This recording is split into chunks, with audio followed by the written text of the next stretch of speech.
esporte, e agora é o momento, né, do esporte realmente saber utilizar esses garotos para poder... porque sem dinheiro, na verdade, não se faz futebol, Léo.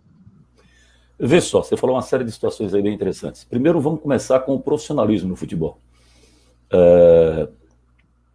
A gente tem batido nessa tecla já há algum tempo. Eu fiz duas séries de programas para a ESPN, o Bola da Vez Nordeste. E lá na ESPN a gente fazia esse programa para o país inteiro. Não fizemos a terceira temporada porque foi exatamente no início da pandemia. Em março de 2020 a gente estava tudo pronto para fazer a terceira temporada. Mas num dos programas que eu fiz lá, eu entrevistei o Marcelo Santana, então presidente do Bahia. E a pergunta foi bem clara. Marcelo, se você não fosse remunerado, você seria o presidente do Bahia? Ele, na lata, respondeu, não seria. Porque eu não poderia fazer um trabalho que a gente está fazendo, na íntegra, né? Na integralidade. O Bahia cresceu, ele fez o Belintani, que foi o sucessor dele. Esse ano rateou um pouco o Bahia, mas financeiramente está bem acima do esporte. E aí, quando o Bahia vai negociar um jogador, ele tem a condição de negociá-lo por um valor maior, ele não está com o Pires na mão. Quando a gente vai para o Fortaleza, o presidente do Fortaleza, me concedeu, o Marcelo Paes, me concedeu a entrevista no Crack CBN faz um mês, mais ou menos, um mês e pouco. E o Marcelo Paes, ele recebe 21 mil reais para ser... O Marcelo Santana do Bahia ganhava 11 milhões. O Marcelo Paes ganha 21 milhões. Mas não só ele, o staff dele, a direção responsável pelo futebol também ganha dinheiro. Pô, que absurdo gastar dinheiro com dirigente. Preste atenção nos números que eu vou passar para vocês, tá? 2017, a receita do Fortaleza, anual, 24 milhões de reais. 2018, a receita do Fortaleza, 56 milhões de reais. 2019, a receita do Fortaleza, 120 milhões de reais. 2020, tem a pandemia. Ela cai, a receita, mas ela cai de 120 para 90. Ela ainda continua lá em cima, em época de pandemia. Esse ano vai estourar. Vai ganhar muito dinheiro o Fortaleza, inclusive porque vai para a Libertadores. Possivelmente irá para a Libertadores da América. Então é muita grana que vai entrar no cofre do Fortaleza. Eu conversei sobre isso com o Yuri, conversei sobre isso com Augusto Carreras mais recentemente, tinha conversado sobre isso com o Nelo, com Leonardo Lopes, enfim. Está na hora de entenderem que passou essa fase do amadorismo, gente. Essa coisa de eu amo o esporte, maravilha, não quer que você contrate um cara que não ama, embora isso não seja nenhum tipo de empecilho, não. O Marcos Soares era torcedor do Santa Cruz, o Adelson Vanderlei foi torcedor do esporte, era torcedor do esporte, saudoso, meu amigo Adelson Vanderlei, mas trabalhou no Náutico, trabalhou no Santa Cruz também. São profissionais, gente, profissionais. Quando eu fui gerente do Náutico, os caras diziam assim para mim, eu tenho todos eles, todos os dirigentes, eu tenho 3 amores. Aí diziam, o primeiro é a minha família, o segundo é a minha empresa e o terceiro é o Náutico. Uma vez, numa reunião do Conselho Deliberativo, quando falaram isso, eu peguei o jargão, pedi a palavra. Eu falei, para descontrair o ambiente, eu falei, eu estou na frente de vocês todos. Hã? Que menino petulante. Aí eu disse, mesma situação de vocês. Primeiro, minha família. Segundo, a minha empresa. Minha empresa é o Náutico. Quem paga meu salário é o Náutico. Então, chega de dirigentes amadores. Essa árvore genealógica, ela não funciona. Essa hierarquia é fake. Começa, gente, prestem atenção. Como é que é feita a eleição num clube de futebol?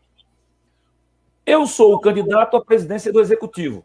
Eu vou atrás de alguém que venha para minha chapa para ser presidente do Conselho Deliberativo. Ué, eu vou colocar na minha chapa alguém que vai ser superior a mim? Como funciona isso? Isso aí quase dá um tilt em mim quando o Sandro estava no Santa Cruz. O Sandro é coordenador de esportes do Santa, está acima aqui, ó, e contrata Zé Teodoro. Só que Sandro se irrita em ficar no escritório e acumula a função de coordenador e vai para assistente técnico. Hã? Quem manda em quem? O Sandro que contratou manda em Zé Teodoro ou o Zé Teodoro que é o treinador manda no auxiliar? Então isso tem que ficar bem claro, tem que ser bem definido, bem delineado. Não existe essa situação de um presidente do executivo ser comandado pelo presidente do deliberativo. Aliás, de convocar esse presidente do deliberativo. O que é que tem que acontecer? O presidente do deliberativo é quem tem que ser o candidato. E ele vai na chapa dele dizer, se eu for eleito, meu presidente do executivo é Zé, João, Pedro, e vai poder colocá-lo de maneira remunerada e vai poder cobrar dele. Como é que você vai chegar? Falei para isso com Augusto Carreiras há alguns dias. Eu disse que moral tem o presidente Yuri Romão para chegar para você e dizer, pô, Augusto, você está chegando às 5 horas da tarde no clube. Marcelo Paes disse isso para mim, disse, Léo, Fortaleza era gerido a partir das 5 da tarde. De dia e no começo da tarde, está todo mundo nas suas empresas. O clube é 24 horas, pô. Principalmente na época de digitalização, tudo funciona pela internet. Então é preciso que haja essa conscientização. Quando houver isso, em que o esporte passa a ter uma situação como está o Fortaleza, com superávit, ele não vai vender com o pires na mão. Ele não vai aceitar mais uma proposta que seja inferior a 10 milhões, 12 milhões, 15, 20 milhões. Mas enquanto ele não tiver o dinheiro, se o cara chegar e oferecer 5 milhões de Micael, ele vai dizer, pô, eu vou vender porque eu tenho que pagar as contas aqui, essa conta não fecha. E se o esporte cair para a Série B, se preparem, porque vai ser difícil manter, não só pela questão de dinheiro que tem que ser colocado na receita do clube, mas pelo próprio patamar salarial de Maílson, do Gustavo, do Micael. Então, vai ser difícil o esporte manter se cair de divisão. Eu acredito que quanto menos houver barganha, quanto menos houver pires na mão, mais a gente vai ter poder de negociação. E olha que tem muitos meninos do esporte que estão crescendo barbaridade nessa reta final do campeonato. Léo, você trouxe um ponto aqui muito importante, que é a questão do amadorismo, né? Eu queria te perguntar, o futebol pernambucano hoje, na minha opinião, agoniza, né? Porque a gente vê o Santa Cruz na Série D, a gente vê o Náutico aí na Série B e vai ser mais um ano na Série B, porque dificilmente agora vai conseguir o acesso também, né? Claro que tem chances matematicamente, e o esporte há anos nessa situação, né? Você pontua que isso é muito por gestores que praticam o amadorismo, a falta de profissionalização dos clubes é que está levando o futebol do Pernambuco a esse patamar, a esse nível? Sem dúvida. Pontuo, eles não enxergam se não quiserem. Tem uma coisa de dizer assim, não, mas o cara tem que conhecer o clube. O cara tem que ser competente, pô. O Santa Cruz entra um novo grupo para comandar o Santa Cruz, aqui dizer, limpam o Santa Cruz praticamente, tira, vamos mostrar como é que faz. O Pro Santa vai ensinar. Tá bom, beleza. Quem vai comandar todo o departamento de futebol? Fabiano Melo. Tinha feito um bom trabalho no CSA. Por que ele?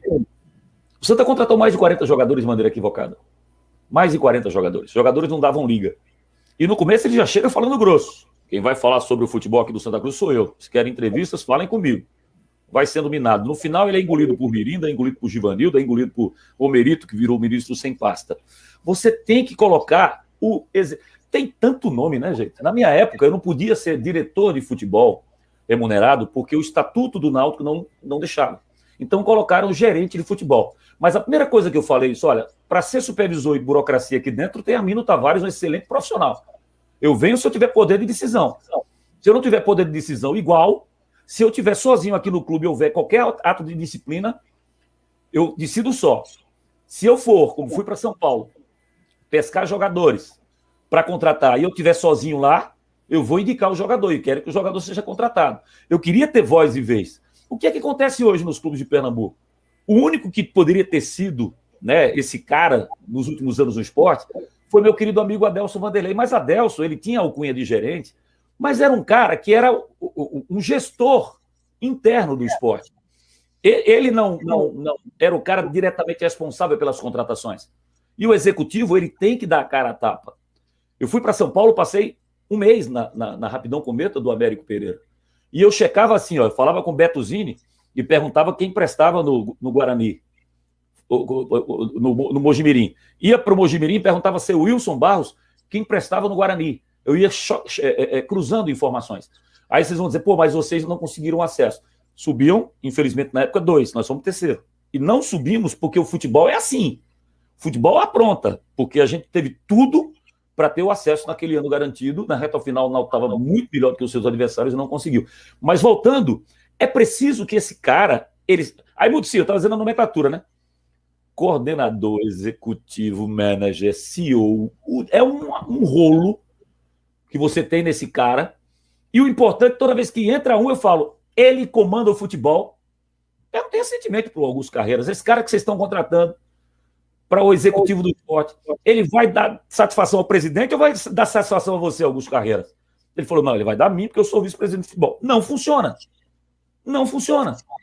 Porque quem tem que comandar, quem vai contratar, quem vai fazer é ele. Você tem que cobrar dele.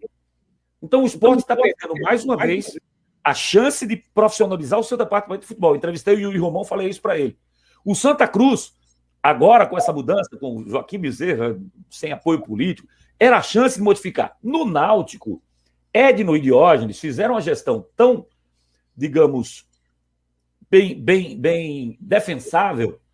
O Náutico conquista 4 títulos, o Náutico consegue segurar a Série B quando era inviável no ano passado. O Náutico, esse ano, só disputou uma competição que foi o Campeonato Pernambucano e foi campeão. Não jogou nenhuma das Copas. Começou muito bem na Série B, mas não vai correr risco de rebaixamento. E Diógenes e Edno seguram a onda sem atrasar salário, fazendo uma boa administração. Mas nada impede que Diógenes, assumindo a presidência do Náutico, ele tem essa visão de ele ser o gestor do clube oficial como presidente, mas esse cara, esse executivo que hoje é o Ari, não sei se Ari vai continuar, possivelmente sim, Ari vai comandar o futebol e dar satisfação a Diógenes. Não cabe VP, não cabe vice-presidente. Quando, respondendo diretamente a sua pergunta, você me pergunta se futebol, você usou um termo, a míngua, não foi? Você usou se o futebol pernambucano estava agonizando. Assim, ele passa por uma situação onde ele é inferior hoje ao futebol cearense. A Bahia já foi superior. Hoje eu acho que o Vitória está mal na Série B e o Bahia está mal na primeira divisão. Acho que o futebol baiano deu uma crescida, depois deu uma queda de produção. Está mais ou menos nivelado.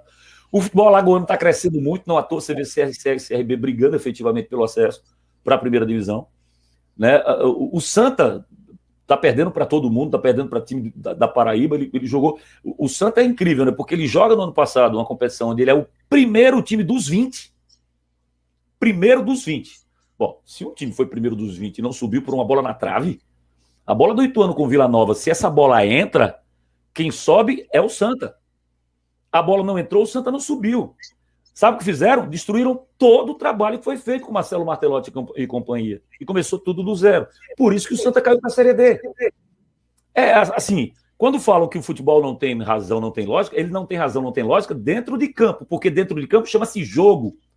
Jogo a gente quer culpado, a gente quer cabeça, mas é jogo. Você vai jogar mal e vencer, você vai jogar bem e perder. O importante é que tenha rendimento, essa crescida de rendimento do esporte, esse crescimento me dá um alento muito grande de classificação, porque é esse rendimento. O futebol, a vitória é causa, não é consequência. Ela é causa. A vitória acontece porque você rendeu e a vitória veio. A vitória tem que ser, perdão, a vitória tem que ser consequência.